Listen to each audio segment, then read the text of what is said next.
suara alam berbunyi keras dan membangunkan seorang gadis dengan rambut yang sangat kusut. Gadis itu membuka matanya dan menggosok kedua matanya dengan tangannya. Ya ampun, udah siang aja, bisa telat nih, gawat.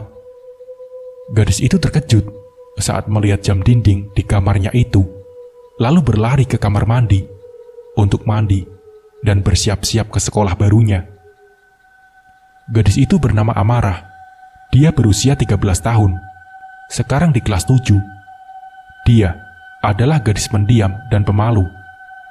Setelah sekian lama, Amarah pindah rumah. Begitu pula dengan sekolah barunya. Dan ini adalah hari pertamanya untuk masuk kelas. "Amarah, makan dulu nak." Ibunya berteriak di lantai bawah memanggil Amarah untuk sarapan pagi. "Amarah telat mah, nanti aja makan di mobil." Dengan terburu-buru, Amarah langsung mengambil 2 potong roti dan meneguk segelas susu yang ada di mejanya itu. Amarah mencium dan memeluk bundanya. Bundanya bernama Zoe, nama yang cantik. "Amarah, ayo sayang, nanti kamu telat lagi." Ayah Amarah berteriak. "Iya, Pak." "Sudah mah, Amarah berangkat dulu ya. Assalamualaikum." Amarah pun tersenyum kepada sang ibu, lalu berpamitan pergi. Amarah dan ayah sedang di perjalanan. Mereka buru-buru agar ayahnya tidak telat masuk kerja, dan Amarah pun tidak telat masuk kelas untuk hari pertamanya. Amarah kaget karena melihat gerbang segera akan ditutup. Amarah pun segera berlari, lalu meminta security sekolah itu membukakan pagar untuknya karena ini hari pertamanya. Lalu ia dibolehkan masuk ke sekolah. Amarah berlari ke kelasnya, namun ia masih kebingungan. Dia berada di kelas A, B, ataupun C. Dia masuk kelas B, dan untung saja kelas yang dimasuki Amarah itu benar. Terlihat semua murid-murid sedang memperhatikan ke depan, lalu pandangan mereka berpindah ke Amarah, gadis baru di sekolah mereka. Nafas Amarah masih belum stabil, dan Amarah langsung segera meminta maaf karena telat masuk kelas. "Untung saja hari ini hari pertamamu, Mar. Kalau tidak, nggak bakal ibu ampunin. Sini masuk, perkenalkan dirimu." Suara lantang ibu guru yang bernama Sri Dewi. Maaf Bu Sri." Kata-kata itu keluar dari mulut Amarah. "Selamat pagi semua. Perkenalkan, nama saya Amarah Grasifah. Aku pindahan dari SMA Mekar. Senang bertemu sama kalian semua. Semoga bisa jadi teman yang baik ya." Senyum tipis terlihat dari bibir Amarah. "Halo Amarah." Semua murid menyapanya. "Baik, Amarah, silakan duduk bersama Mika di sana." "Iya Bu, baik." Amarah pun segera berjalan menuju meja Mika. Mika tersenyum lebar sambil melambaikan tangannya kepada Amarah. "Halo Amarah, salam kenal. Aku Mika." Mereka saling senyum, dan sebuah tangan terlihat melambaikan di depan. Ada Agus dan Revan. "Halo, nama aku Raven. Salam kenal ya Mar." "Iya." "Halo, Raven ini siapa?" "Halo juga Amarah. Kenalin, aku Agus." Senyum tipis Agus pun terlihat. Setelah pelajaran berakhir, Mika mengajak Amarah untuk makan siang bersama. "Amarah, kamu mau nggak makan siang bareng aku?" ucap Mika. Amarah pun tersenyum dan mengiyakan ajakan Mika tersebut. "Iya, aku mau kok," jawab Amarah. Saat Amarah sedang makan siang bersama Mika, tiba-tiba Raven dan Agus datang. Lalu Raven mengatakan, "Hai, kita boleh gabung nggak?" ucap Raven. Lalu Mika dan Amarah pun mengiyakan ucapan Raven tersebut. Raven, Agus, Amarah, dan Mika pun saling berhadapan. Mereka memesan 4 mangkuk mie ayam. Tadi pelajaran matematika susah banget ya. Tadi bolos aja harusnya." Kata-kata itu dilontarkan oleh Agus. "Susah sih iya, tapi bolos ya jangan juga. Sudah berkali-kali kamu bolos di mapel matematika, Gus." Perkataan itu keluar dari mulut Raven seolah-olah sedang menasihati Agus. Aku ke kamar mandi dulu ya, semua. Amara memotong pembicaraan mereka. Aku ikut, Mar, kata Mika. Mika langsung memakan semua mie-nya, lalu minum dan bergegas mengikuti Amara. Tiba-tiba, bel masuk kelas berbunyi. Setelah dari kamar mandi, Mika pun langsung mengajak Amara pergi ke kelas. Amara, ayo kita pergi ke kelas. Udah bel nih, ucap Mika. Amara pun langsung mengiyakan ajakan Mika. Iya Mika, ayo, jawab Amara. Mereka melanjutkan pelajaran hingga bel tanda pulang pun berbunyi. Semuanya waktunya pulang. Sekarang berdoa dulu. Silahkan ketua pimpinan doa, kata ibu guru. Saat berdoa dimulai, kelas terasa hening. Semua murid berdoa keselamatan pulang, dan semuanya berbaris untuk bersalaman dengan guru. Tunggu Amara. Suara keras itu terdengar, namun Amara masih kebingungan di mana asal suara itu. Di sini. Astagfirullahaladzim. Amara pun kaget dan langsung menoleh ke arah kiri dan melihat Mika di sana. Ada apa Mika? Ngagetin aja, kata Amara. Mika membuat garis senyuman di bibirnya itu. Temenan lebih dekat mau gak Mar? Tanya Mika. Amara pun tersenyum dan mengiyakan ajakan Mika. Kamu tinggal di mana Amara? Tanya Mika. Aku tinggal di Jalan Melati nomor 2, ucap Amara. Oh iya tahu. Rumah yang banyak tanaman itu kan di jalan itu? Tanya Mika. Enggak juga sih. Enggak semua rumah ada tanaman di sana. Rumahku jarang kok. Cuman beberapa bunga di sana. Kenapa Mika? Mau mampir? Tanya Amara. Iya nanti deh aku mampir. Kalau rumahku di Gang Kuning itu sih Mar. Enggak terlalu jauh dari sini, ucap Mika. Mika menuju ke jalan. Amara pun mengiyakan walau dia tidak melihat gang warna kuning karena tertutup oleh orang-orang sekitar. Pak, permisi, Amaranya ada? Tanya Mika. Suara ayah aku tuh Mika. Aku mau pulang. Kamu mau ikut bareng? Tanya Amar. Nggak deh, kapan-kapan aja, ujar Mika malu-malu. Dan dengan gugup, Mika menjawab pertanyaan Amara. Oh, ya udah sini Mika, jawab Amara. Amara menarik tangan Mika, lalu menghampiri sang ayah. Yah, ini teman pertama Amara di sekolah. Ayo, kenalin dirimu Mika, suruh Amara ke Mika. Halo Om. Mika pun berkenalan. Mika membungkuk, lalu bersalaman dengan ayah Amara.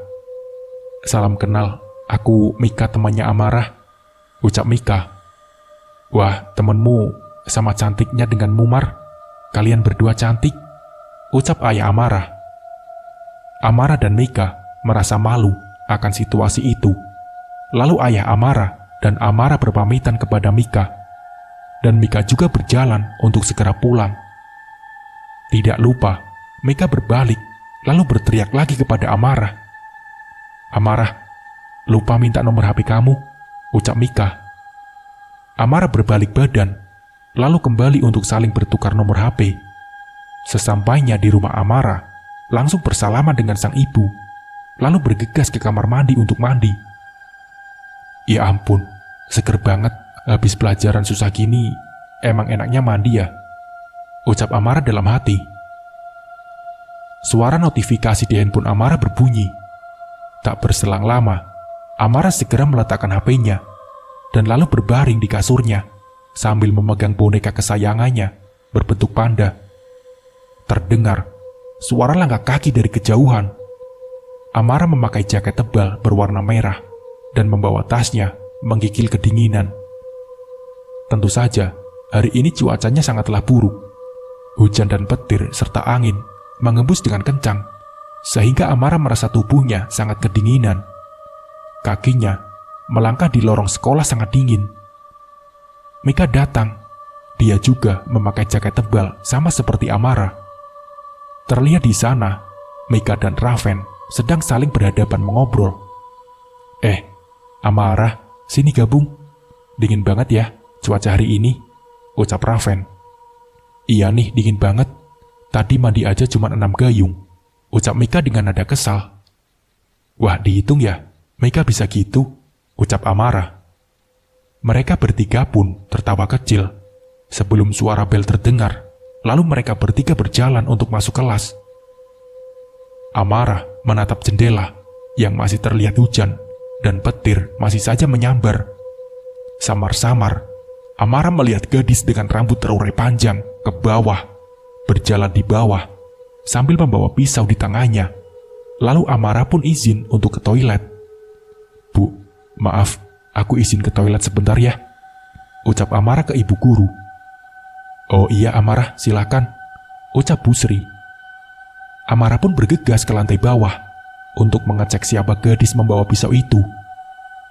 Saat dia melihat gadis itu sudah berada di dekat loker Amara, gadis itu menatap Amara dengan tatapan dingin. Suara teriakan Amara membuat seisi kelas kaget dan bingung kenapa Amara teriak. Kenapa kamu, Mar? Ucap ibu guru. Mimpi buruk, Bu. Maaf, Bu. Tadi ketiduran. Ucap Amara sambil menggosok kedua bola matanya. Sana, cuci muka dulu, Mar. Perintah Bu Sri. Amara pun segera berlari untuk ke kamar mandi dan membasuh wajahnya. Namun dia melihat lokernya terbuka. Amara segera melihat lokernya dan segera menutupnya kembali. Namun terlihat ada bercak darah di bawah lokernya. Baunya sangat busuk dan menyengat. Amara pun mengambil sehelai tisu, lalu mengelapnya dan membuangnya ke tempat sampah. Amara bergidik ngeri saat melihat darah itu dan rasanya mual. Amara pun menutup kedua mulutnya, lalu segera ke kamar mandi. Tidak disangka-sangka, Amara pun muntah. Di sana ada sehelai rambut. Entah itu rambut siapa. Amara, udah istirahat tuh, ucap Mika sambil masuk ke dalam kamar mandi. Kamu kenapa, Tomar? Ucap Mika. Dia menutup rambut yang sedang dipegang Amara. Astagfirullah, Amara, kamu muntahin rambut itu, ucap Mika. Amara menganggukkan kepalanya. Amara terlihat sangat syok dengan apa yang terjadi barusan. Di kantin, Amara pun bercerita kepada dua sahabatnya. Tadi itu, aku mimpi ada cewek rambutnya panjang, terurai ke bawah, sambil membawa pisau ke dekat loker aku. Nah, kan aku kebangun tuh. Terus pas aku izin ke kamar mandi, di loker aku ada bercak darah di sana. Lalu aku bersihin bercak darah itu, terus aku mual. Terus pas di kamar mandi, aku muntah rambut, cerita Amara. Raven dan Mika saling bertatapan. Apakah mereka tahu sesuatu tentang gadis itu? Mar, gadis itu ciri-cirinya kayak gimana? Tanya Raven. Amara pun menjelaskan bahwa gadis itu memakai seragam yang sedang mereka pakai, lalu berambut panjang, dan di tangannya dia membawa pisau. Mika merinding. Lalu Raven dan Mika menceritakan bahwa dulu ada kakak kelas yang bernama Ayu. Dia adalah gadis cantik dan populer. Namun sialnya gadis bernama Ayu itu menghilang beberapa minggu. Orang tuanya juga tidak mengetahui Ayu di mana. Terus pas di sekolah ada siswa yang mau pipis, dan saat dibuka ada pisau terus banyak darah. Di sana Ayu bergelantung seolah-olah dia bunuh diri. Semua siswa, bahkan guru, malahan takut dan syok. Alhasil sekolah diliburkan selama 1 bulan dan kita disuruh belajar di rumah, cerita Mika dan Raven. Bisa jadi kamu ketemu sama arwah Ayu tadi, Mar, ucap Mika. Amara pun kaget dan hanya terdiam mematung. Samar-samar, ia melihat bayangan murid-murid berlarian dan suara berteriak sangat keras terdengar di ujung lorong. Suara teriakan seorang gadis. Amara, Raven, dan Mika berlari menuju arah lorong. Di sana sudah banyak siswa-siswi melihat gadis yang terbaring lemas. Amara terdiam. Di sana, dia menatap gadis itu. Tatapannya dingin seperti gadis yang berada di dalam mimpinya. Guru laki-laki itu datang, lalu membacakan doa untuk gadis itu. "Pak Bima, ini ada apa, Pak? Maya kenapa?" ucap siswa yang dari tadi gemetar tidak karuan karena melihat sahabatnya Maya. Amara masih terdiam melihat tatapan gadis itu yang bernama Maya.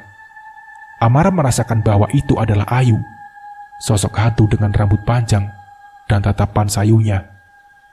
Pak Bima lalu berteriak, menyuruh aku dan Mika mengambil secangkir air putih hangat. Amara dan Mika langsung mengiyakan. Mika dan Amara segera berlari ke kantin untuk meminta segelas cangkir air panas. Sambil berlarian, mereka mengobrol di jalan. Itu Maya kenapa, Mika?" ucap Amara sambil berlari.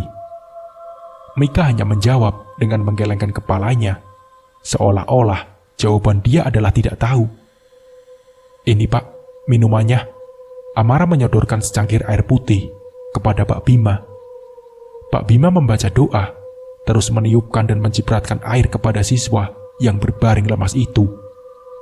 Suara teriakan gadis itu kembali terdengar. Namun beberapa menit kemudian, Maya pun tersadar dan langsung menangis tidak karuan. Amara melihat tatapan Maya sudah tidak terasa dingin dan sayu. Amara merinding tidak karuan. Apa yang baru saja dia lihat adalah arwah Ayu yang merasuki gadis bernama Maya. Pak Bima dan siswa lain membawa Maya ke ruang UKS karena badannya yang panas.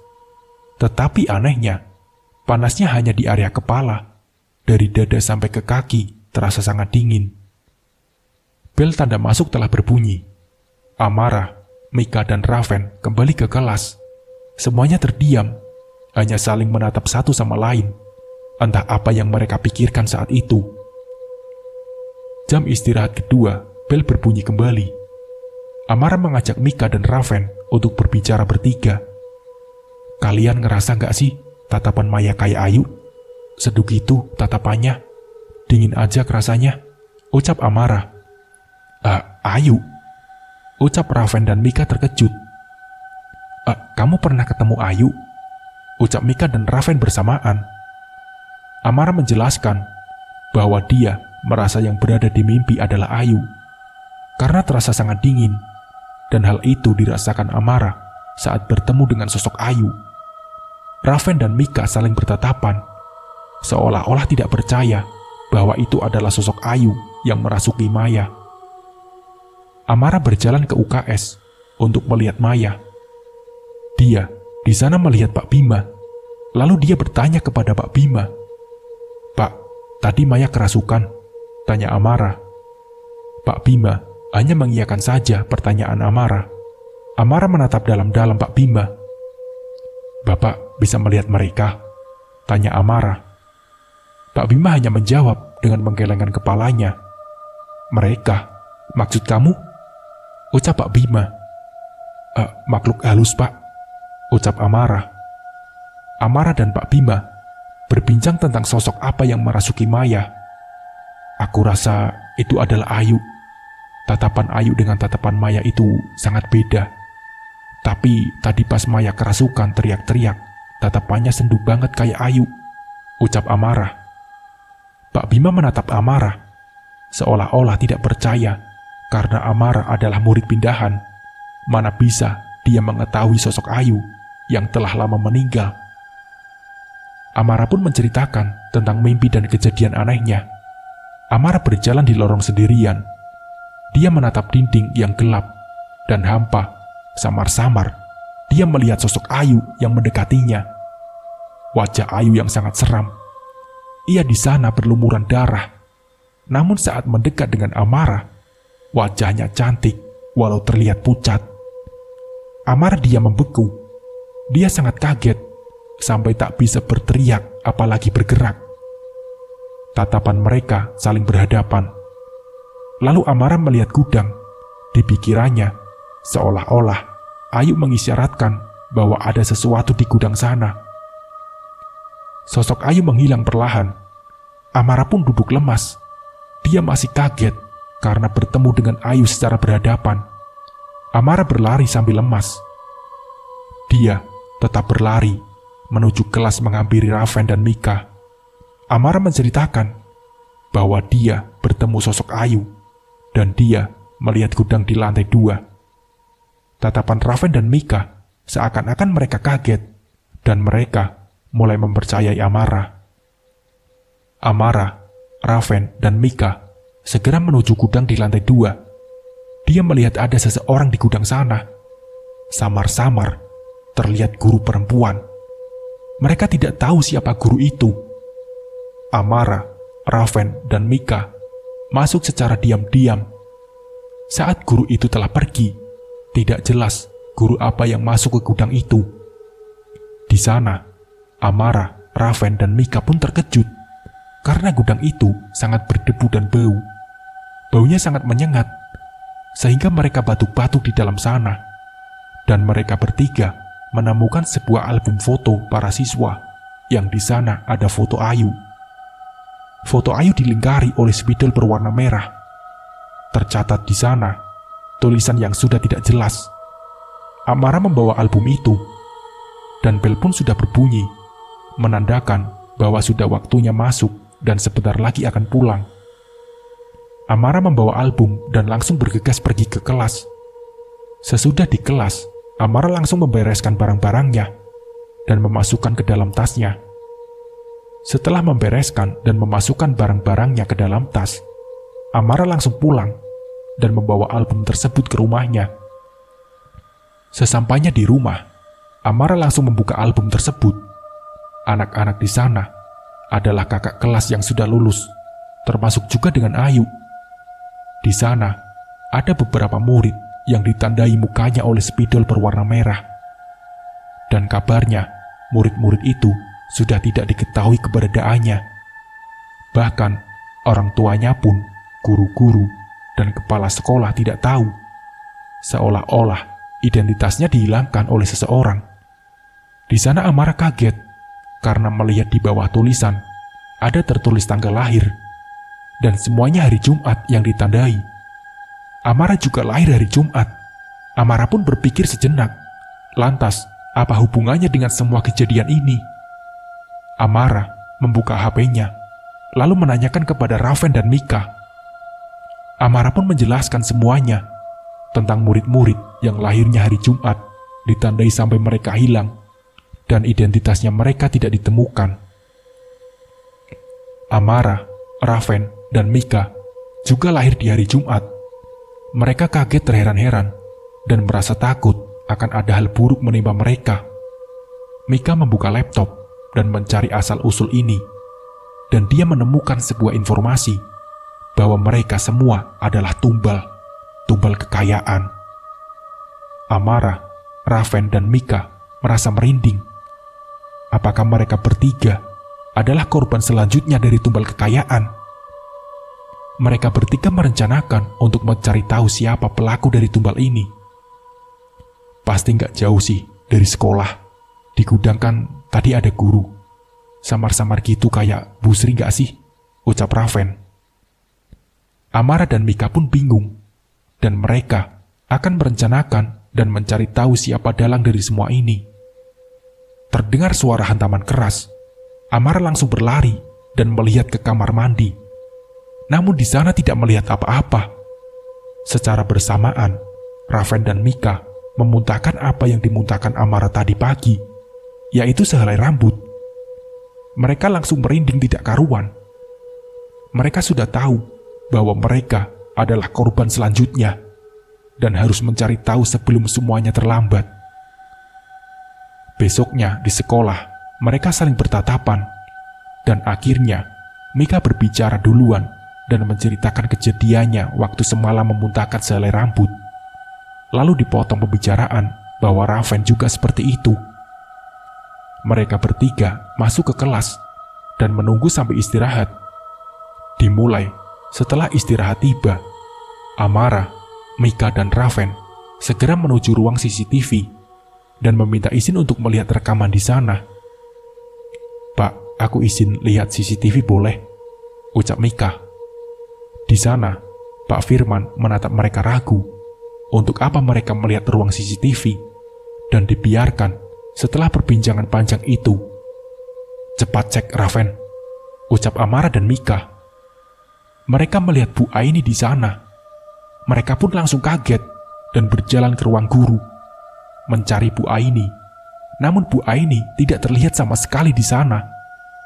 Setelah mencari beberapa lama, akhirnya Amara melihat Bu Aini berada di kamar mandi. Mika, Raven, dan Amara menghampiri Bu Aini. "Bu Aini, bisa kita ngomong sebentar?" ucap Raven. Bu Aini hanya mengiyakan, dan mereka menanyakan habis apa Bu Aini di gudang tersebut. Bu Aini menjelaskan bahwa kemarin ia melihat Bu Sri menjatuhkan album itu, dan Bu Aini mengambilkannya. Namun Bu Aini melihat di sana bahwa itu adalah album di ruangan gudang di lantai 2. Bu Aini mengembalikannya ke gudang lantai 2 tanpa menanyakannya. Amara, Raven, dan Mika seakan-akan tidak percaya. Sekarang siapa yang harus mereka curigai? Amara berbincang dengan kedua sahabatnya. Lalu mereka melihat Bu Sri sedang membersihkan gudang di bawah. Lalu mereka melihat album yang sama. Raven diam-diam mengambil album yang berada di gudang itu saat Bu Sri lengah. Bu Sri pun kebingungan karena album yang di meja ia letakkan telah menghilang begitu saja. Mereka menyamakan kedua album itu, namun bedanya album yang Raven bawa adalah tahun saat ini, yang di sana ada foto-foto murid di sana. Ada Raven, Mika, dan Amara. Amara adalah foto terbaru dan diletakkannya di sana. Namun identitas seperti bulan lahir semuanya sudah hilang. Hanya tersisa identitas Raven, Mika, dan Amara. Mereka kebingungan, lalu mengerti apa yang sebenarnya terjadi. Prak! Suara pintu tertutup dengan keras. Mereka berlari untuk sembunyi. Terdengar suara tertawa cekikikan. Mika menahan tangisnya. Yang mereka lihat adalah sosok kuntilanak yang sedang mengincar mereka bertiga. Tatapan mata kuntilanak itu seakan-akan memiliki dendam. Ia melihat ke arah Raven. Raven pun berteriak, "Amara, Mika, tolong aku!" Suara jeritan Raven. Amara dan Mika sebisanya menarik dan membaca doa. Namun sosok itu hanya tertawa dan membenarkan ayat kursi yang Mika baca. Mika bergidik ngeri, lalu ia tertunduk lemas sambil menangis, tidak percaya apa saja yang dia lihat dan baru saja apa yang terjadi. Raven menghilang bersama sosok itu. Hanya bercak darah Raven yang terkena kursi di sana. Suasana menjadi hening. Amara menatap Mika yang sangat lemas. Mereka keluar dari pintu itu yang sudah tidak terkunci. Mereka menangis dan berlari ke arah Pak Bima. Amara dan Mika menjelaskan semua kepada Pak Bima, karena hanyalah Pak Bima yang mereka percayai waktu itu. Antara dua tersangka, yaitu Bu Sri dan Bu Aini. Dan sekarang mereka kebingungan kemana hilangnya Raven. "Telepon polisi saja, sumpah, ini bahaya," ucap Mika. Namun Pak Bima dan Amara memutuskan untuk tidak menelpon, karena ini berhubungan dengan sosok hantu. Pasti juga Raven dibawa ke dunia lain, bukan di dunia ini lagi. Mika menjerit tangis. Amara memeluk Mika. Mereka sekarang adalah incaran kuntilanak itu. Dan tentu saja ada dalang di balik semua ini. Tumbal kekayaan, dan mereka menumbalkan anak-anak yang terlahir hari Jumat Kliwon saja. Pagi dingin dengan hujan gerimis. Amara dan Mika bersiap untuk mencari di mana keberadaan Raven. Hari ini hari Minggu. Orang tua Raven juga menanyakan keberadaan Raven. Amara dan Mika telah menceritakan semua kejadian dari awal. Namun orang tua Raven hanya terdiam dan menangis. Orang tua Raven ingin menelpon polisi. Namun setelah 24 jam, Raven tidak ditemukan. Amara dan Mika akan mencari Raven, di mana terakhir kali mereka melihat di gudang sekolah pada hari Minggu. Mika dan Amara masuk ke sekolah diam-diam. Gudang di sana masih terbuka, belum dikunci. Saat Amara dan Mika masuk, debu berterbangan yang membuat Mika batuk-batuk di sana. Gila, debunya kemarin gak sebanyak ini deh perasaan, ucap Amara sambil mengayuhkan kedua tangannya. Mereka menatap dinding di mana terakhir kali mereka melihat Raven. Namun tidak ada apa-apa. Di sana hanya dinding polos, gelap dan hampa. Amara hampir kehilangan akal karena tidak menemukan di mana keberadaan Raven. Namun mereka menatap album dan langsung bergegas ke rumah Busri. Tahu rumah Busri nggak, Mika? Ucap Amara sambil memegang albumnya. Mika mengangguk. Amara dan Mika segera berangkat ke rumah Busri. Sesampainya di rumah Busri, mereka terkejut karena rumahnya sangat gelap. Gak ada lampu kah ini? Ucap Mika. Amara dan Mika berjalan menuju gerbang dan segera memberi salam. Namun tidak ada jawaban di rumah besar dan gelap itu. Mika berdiri, lalu mengetuk pintunya 3 kali. Namun, ternyata pintu itu tidak dikunci. Amara dan Mika kaget. Mereka mengintip di dalam rumah Busri, tidak ada apa-apa, dan tidak ada tanda-tanda ada Busri di sana. Saat berjalan menuju ke dalam rumah, mereka melihat sosok kuntilanak itu sedang menatap mereka. Tatapan Mika sudah lemas, dan Amara juga sangat kaget. Samar-samar, mereka melihat kuntilanak itu tertawa menangis, lalu menghilang. Samar-samar mereka mendengar suara. Suara batuk. Suara laki-laki itu tidak asing. Amara dan Mika langsung berbicara. Amara dan Mika berlari. Mereka tidak merasa takut sama sekali oleh sosok wanita itu. Namun mereka lebih takut Raven kenapa-napa. Mar, lihat. Itu lihat, ucap Mika. Mereka berdua menatap sebuah ruangan berpintu merah. Di sana terlihat gembok yang terpasang. Mereka langsung melihat sekeliling. Mika, itu Mika. Telunjuk Amara menunjuk ke arah benda, yaitu kapak yang ada di lemari. Dengan sangat panik, Amara langsung merusak gembok itu dan merusak pintu dengan kakinya. Tenaga Amara sangat besar saat ia merasa panik akan sesuatu hal. Mika dan Amara tidak melihat keberadaan siapa-siapa. Di sana hanya sebuah ruangan dengan lilin yang menyala. Mereka masuk ke dalam ruangan itu, lalu saling kebingungan satu sama lain. Suara batuk siapa tadi? Ucap Amara. Mika hanya menggelengkan kepalanya dan masih kebingungan. Di rumah itu sangat sunyi dan hening. Mika menatap sebuah lembaran kertas yang ada di bawah lantai dekat lilin. Lilin sudah tidak menyala di sana, namun terasa masih hangat saat digenggam. Amara menatap sebuah lembaran kertas yang bergambarkan dinding kosong gelap. Amara dan Mika terdiam sesaat. Saat mereka berjalan-jalan di ruangan itu, Mika tidak sengaja memegang dinding itu dan terdorong sedikit. Brak! Mika! Suara teriakan Amara sangatlah keras saat melihat sahabatnya terjatuh ke dalam sebuah dinding. Amara kebingungan. Langsung ia melihat ke bawah dan melihat ada tangga di sana dengan ruangan gelap. Amara langsung membuka tasnya dan membawa senter, lalu menuju ke bawah sambil meneriaki nama Mika. Tidak ada jawaban sama sekali. Di sana hanya suara angin berhembusan dengan debu yang sangat banyak, membuat Amara batuk-batuk saat menuruni tangga. Tatapan Amara ketakutan saat menuruni bawah ruangan itu sangatlah panjang ke bawah. Sesampainya di bawah, Amara langsung meneriaki nama sahabatnya itu, yaitu Mika. Samar-samar, Amara melihat Mika sedang tergeletak di sana. Namun ia berpikir sejenak. Mana bisa, Mika jatuh dari atas dan tergeletak di sana jauh sekali, ucap Amara dalam hati. Seseorang muncul memakai jubah hitam dan menarik kaki Mika. Mika sepertinya pingsan karena hantaman keras dari lantai atas ke bawah.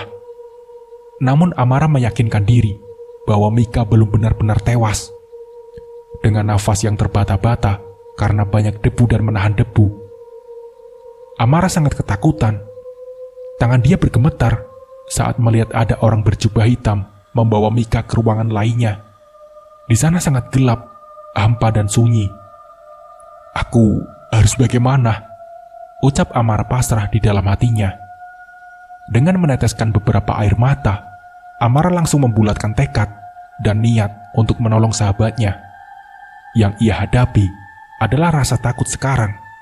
Samar-samar, ia melihat sosok Ayu lagi. Di sana sedang terdiam sambil terisak menangis.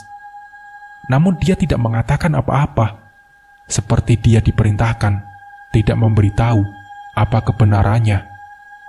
Amara melihat di sana juga banyak sosok seperti Ayu.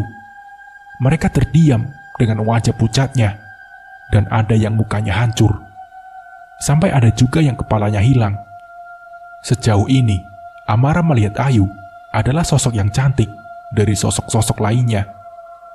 Sesosok bayangan hitam dengan tangan besar ingin mencengkram Amara. Amara refleks berlari ke arah ruangan yang tidak tahu ruangan apa di sana. Ia kaget dengan sebuah senternya. Di ruangan itu, Amara melihat foto dirinya, Raven dan Mika dengan siswa-siswa lainnya yang dipajang di ruangan itu. Dilihat di sana bahwa mereka lahir hari Jumat. Amara pastikan bahwa benar-benar mereka ingin mengambil nyawa siswi-siswi yang lahir hari Jumat, karena akan membuat mereka hidup lebih lama dan kaya raya. Sungguh gila harta. Namun saat ini, Amara belum mengetahui siapa dalang dari semua ini. Apakah Busri atau yang lainnya? Kaki Amara melangkah.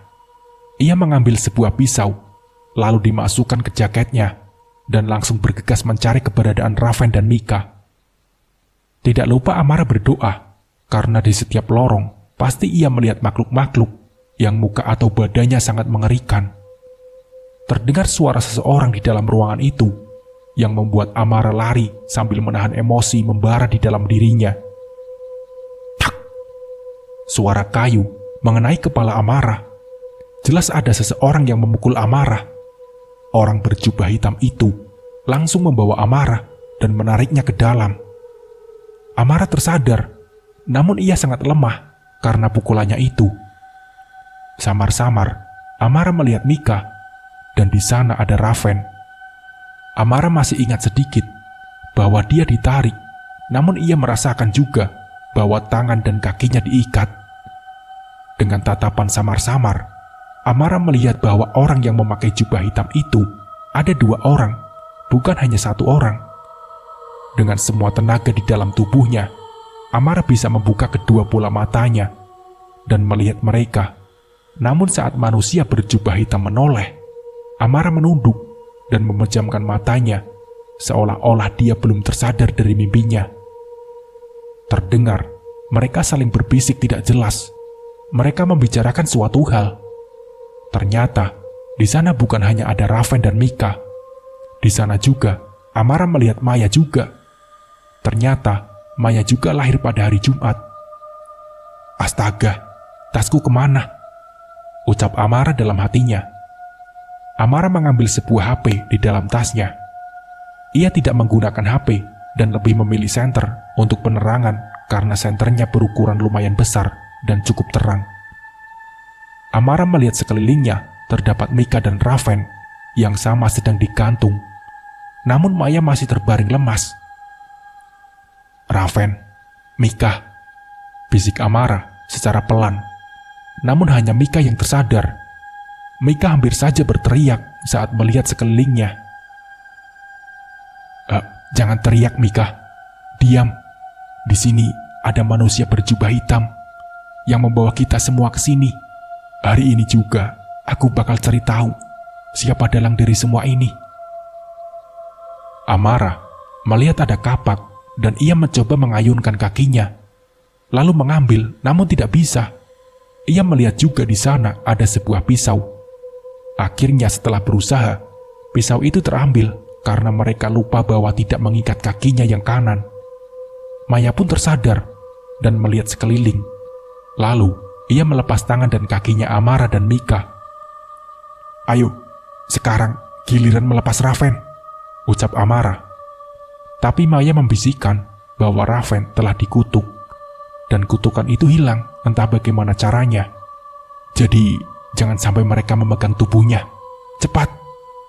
Suara teriakan itu membuat Maya, Mika, dan Amara kaget, lalu mundur ke belakang saat melihat jubah hitam itu mendekat. Mereka bertiga melakukan semua perlawanan agar mereka tidak mendekatinya. "Kesana kalian, bajingan gila harta," ucap Maya sambil meneteskan air matanya. Dengan tatapan marah dan keji membakar di dalam hatinya. 3 gadis itu sudah sangat kotor, walau mereka di sini mungkin hanya beberapa jam. Namun, terlihat penampilan Amara dengan wajah pucat dan rambut yang kusut. Mika berlumuran darah dari kepalanya yang terbentur ke bawah, dan Maya terlihat sangat kotor oleh tanah karena berbaring lemas. Maya pun menoleh, lalu mengambil sebuah kapak dan menancapkannya. Namun, sialnya tidak kena. Kapak diambil oleh manusia itu, lalu ingin menancapkannya balik kepada Maya, namun Mika langsung menariknya. Sekarang, kapak dan Maya bersebelahan, namun kapak itu meleset. Maya menendang perut manusia jubah itu. Amara, Mika, dan Maya berlari ketakutan sambil membawa senjata di tangannya. Namun saat berlarian, mereka kebingungan karena gelapnya ruangan itu. Senter dan HP Amara, begitu tas yang ia bawa tidak tahu kemana. Mika menoleh ke kanan ke samping.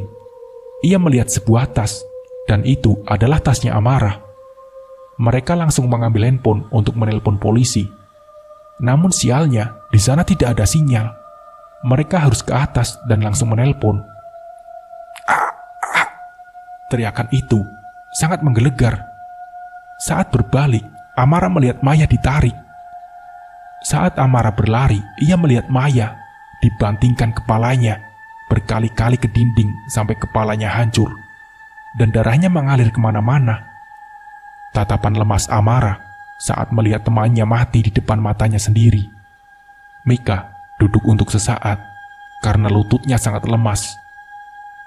Amara melihat Raven yang juga kulit tubuhnya terkelupas.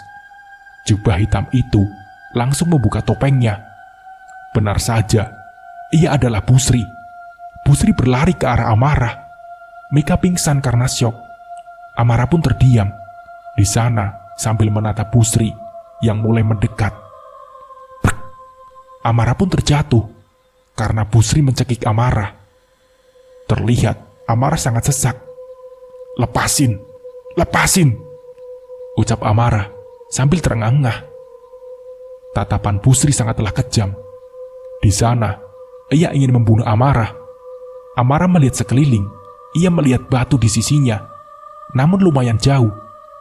Ia berusaha mengambil batu itu.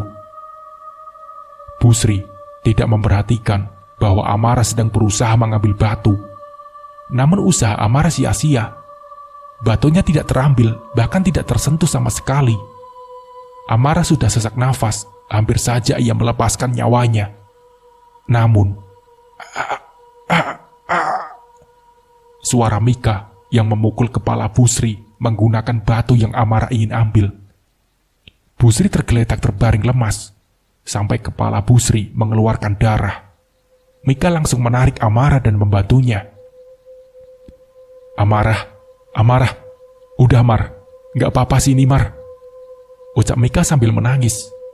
Sahabatnya terbaring lemas. Amara seperti akan melepaskan nyawanya. Namun, Amara pun terbangun lalu terbatuk. Mereka saling berpelukan sambil menangis satu sama lain. Amara melihat kejamnya Busri. Amara lalu berdiri dan mengambil sebuah kapak, lalu menancapkannya kepada kepala Busri, sehingga darah bercucuran kemana-mana. Muka yang hancur, Amara merasakan perasaan yang campur aduk. marah, kecewa, dan sedih. Ia tertawa sambil menangis, sembari membunuh Busri sesadarnya amarah. Ia tidak percaya apa yang barusan ia lakukan. Mika hanya menatap kematian Busri, lalu mereka saling berpelukan.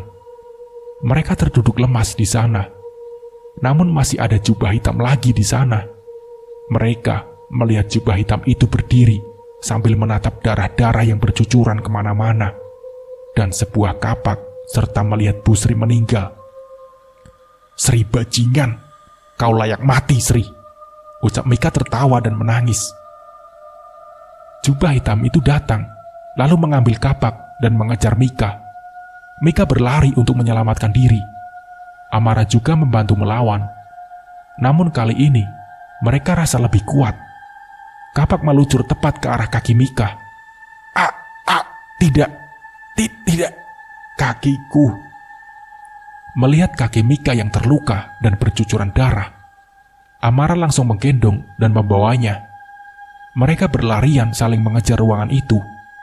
Amarah langsung berlari dan menutup pintu rapat-rapat. Amarah menidurkan Mika dan merobek bajunya, lalu memakaikannya kepada kaki Mika. "Udah Mika, gak apa-apa, ada aku." Mika menangis tidak karuan, dan Amarah juga menangis. Dendam Amarah sangatlah membara setelah melihat Raven dikuliti dan Mika terluka parah. Amarah memerintahkan bahwa Mika harus sembunyi di lemari dengan aman. Pintu bergetar. Amarah pun sedikit panik. Namun sekarang, Amarah tampak marah besar. Dengan tatapan marah, dendam, dan dingin, Amarah dengan tubuh berbaur darah dan tanah siap melawan. Pintu terbuka secara paksa. Namun jubah hitam itu tidak melihat siapa-siapa di sana. Mika menutup mulutnya. Tiba-tiba saja, Amarah memberontak dari samping, lalu melepaskan topeng yang dipakai oleh orang yang berjubah hitam itu. Amarah sangat kaget saat melihat Pak Bima di sana. Selama ini, Pak Bima telah mengkhianatinya. Tatapan Amarah kecewa dan marah. Amarah langsung mencakar muka Pak Bima, dan mereka pun bergulat hebat di sana. Badan Amarah terbanting dan dihantam berkali-kali. Dengan tenaga seadanya, Amarah menyerangnya. Ia melihat sebuah meja. Amarah langsung mendorong Pak Bima, langsung menghantam mukanya ke meja berkali-kali, seperti apa yang ia lakukan kepada Maya. Namun, Pak Bima belum saja tewas. Setelah banyak mengeluarkan darah, ia masih saja kuat. Amarah mundur ke belakang. Luka-luka Amarah sangatlah banyak. Dan tiba-tiba, Mika membuka pintu lemari. Mika, ngapain kamu kesini?" Dengan tanda marah, Amarah meneriakinya. "Enggak, Mar, enggak. Kita harus lawan sama-sama," ucap Mika. Dua gadis itu terlihat sangat marah, dan Mika menyimpan sebuah pisau yang ia temukan di lorong. Jubah hitam itu mulai mendekat. Amarah langsung menusuknya berkali-kali, namun Pak Bima belum saja mati. Putus asa mereka berlari dengan saling memegang tangan. Mereka mengambil tas yang berada di dekat Busri, lalu menuju ruang atas. Menangis dan kesakitan, mereka menuju tangga. Sesampainya di tangga, mereka tidak menyangka bahwa semua jendela tertutup oleh kayu dan pintu telah dikunci rapat, bahkan dihalangi oleh lemari. Mereka putus asa, dan samar-samar mereka mendengar bahwa Pak Bima menuju mereka. Amarah dan Mika terpisah saat di jalan, namun bertemu lagi di dapur. Mereka bersembunyi bersama sambil memegang benda tajam di tangannya yang tersedia di dapur. Amarah segera menelpon polisi ke rumah yang Amarah beritahu. "Pak, cepat kesini Pak, ke rumah," telepon Amarah. Maaf, kami sedang menangani kasus. Segera kami ke sana dalam 15 menit. Ada keluhan apa?" tanya Pak polisi. Namun tiba-tiba Mika ditarik dan disiksa oleh Pak Bima. Amarah sudah lemas, namun ia melihat sebuah air dan melemparnya ke Pak Bima. Saat matanya terpejam, Amarah langsung menusuk Pak Bima. Entah apa yang ada di dalam tubuh Pak Bima, dia tidak kunjung mati. Mereka berlari ke sebuah kamar dan menutupnya rapat-rapat. Mereka menatap di sana banyak foto dan berhubungan dengan sekte pesugihan. Ia melihat bahwa ada laki-laki terbakar di sana. Mika langsung paham dan memberitahu Amara bahwa membunuh Pak Bima harus dengan cara membakarnya hidup-hidup. Mereka membuka pintu dan melihat Pak Bima sedang mencari mereka. Amara dan Mika langsung berlari lagi ke arah dapur. Tujuannya untuk membakar Pak Bima. Mika terjatuh dan Amara pun membalikkan badannya langsung membawa Mika. Mereka di sana sudah merencanakan bahwa apa yang akan mereka lakukan. Suara teriakan Amara bahwa di tangannya menempel sebuah pisau tajam. Pisau itu dilempar oleh Pak Bima. Amara menangis, lalu mencabut pisau yang masih menempel di tangannya. Sesampainya di dapur, mereka saling bertatapan dan berbincang kasar. "Anjing kamu ya, mau kita mati buat kekayaan kamu, bangsat," ucap Mika dengan penuh dendam.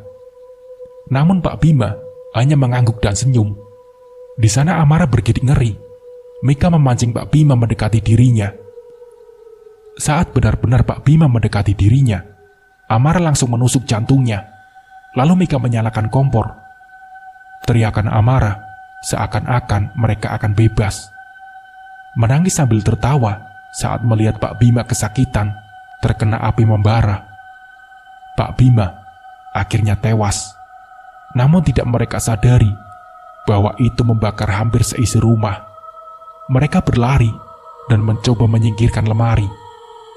Suara kedatangan polisi pun hadir. Polisi membuka pintu untuk Amara dan Mika. Polisi pun kaget melihat mereka berdarah segar menetes di tubuhnya. Polisi pun membawa Amara dan Mika ke rumah sakit, dan rumah itu terbakar. Nah, seperti itulah ceritanya. Semoga dari cerita ini kita bisa mengambil hikmah dan pembelajarannya. Mungkin cukup sekian dari saya. Wassalamualaikum warahmatullahi wabarakatuh.